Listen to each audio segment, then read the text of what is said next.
சனிக்கிழமை மாலை 6 மணி அளவில் அரசு ஸ்டான்லி மருத்துவமனையில் ரவுடி நாகேந்திரனின் உடல் பிரேத பரிசோதனை முடிவுற்ற நிலையில் அவரின் குடும்பத்தாரின் விருப்பத்திற்கேற்ப நாளை காலை அவர்களிடம் ஒப்படைக்கப்பட உள்ளது. ராயபுரம் அரசு ஸ்டான்லி மருத்துவமனையில் பிரபல ரவுடியும் ஆம்ஸ்ட்ராங் கொலை வழக்கில் A1 குற்றவாளியுமான நாகேந்திரன் கல்லீரல் பாதிப்பால் சிகிச்சை பெற்று வந்த நிலையில் கடந்த 9ஆம் தேதி சிகிச்சை பலனின்றி உயிரிழந்தார். இது தொடர்பாக புழல் போலீசார் வழக்கு பதிவு செய்த நிலையில் ஸ்டான்லி மருத்துவமனையில் மாதவரம் நீதிமன்ற மாஜிஸ்திரேட் தீபா விசாரணை மேற்கொண்டார். மேலும் நாகேந்திரனின் உடல் உடற்கூறு செய்வது தொடர்பாக உயர்நீதிமன்றத்தில் வழக்கு நடைபெற்ற நிலையில் உடற்கூறு ஆய்வின் போது தங்கள் தரப்பில் ஒரு மருத்துவரை அனுமதிக்க வேண்டும் என நாகேந்திரனின் உறவினர்கள் கோரிக்கை வைத்தனர்.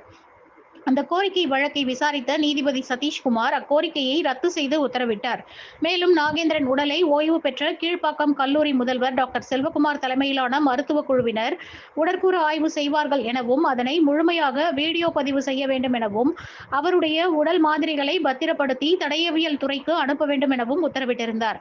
இந்நிலையில் டாக்டர் செல்வகுமார் வெளிநாட்டில் இருந்ததால் அரசு ஸ்டான்லி மருத்துவக் கல்லூரியில் தடயவியல் துறையில் பேராசிரியராக பணியாற்றி ஓய்வு பெற்ற டாக்டர் சாந்தகுமார் தலைமையிலான மருத்துவர்கள் உடற்கூறு ஆய்வு செய்வார்கள் என உத்தரவிட்டார்.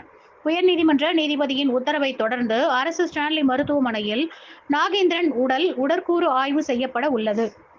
இதற்காக ஸ்டான்லி மருத்துவமனையில் ஏராளமான போலீசார் குவிக்கப்பட்டனர். மேலும் மாதவரம் நீதிமன்ற மாஜிஸ்திரேட் தீபா மேற்பார்வையில் டாக்டர் சாந்தகுமார் தலைமையில் அரசு ஸ்டான்லி மருத்துவக் கல்லூரியின் தடயவியல் துறை தலைவர் பிரியதர்ஷினி, மருத்துவர்கள் நாராயணன், ராஜேஷ் ஆகியோர் அடங்கிய மருத்துவ குழுவினர் உடற்கூறு ஆய்வு செய்ய அனுமதிக்கப்பட்டனர். இச்சம்பவம் தொடர்பாக மாஜிஸ்திரேட் தீபா விசாரணை நடத்திய பிறகு மதியம் 3:30 மணியளவில் பிரேத பரிசோதனை துவங்கி முடிவுற்றது. இந்நிலையில் தங்களுடைய தந்தையின் உடலை பார்க்க ஏராளமானோர் வருவார்கள், எனவே அவருடைய உடலை வீட்டில் வைக்க அதிக நேரம் அளிக்க வேண்டும் என்ற கோரிக்கைக்கு ஏற்ப நாளை காலையில் 8 மணி முதல் 9 மணிக்குள் அவருடைய உடல் அவர்களது குடும்பத்தாரிடம் ஒப்படைக்கப்பட உள்ளது.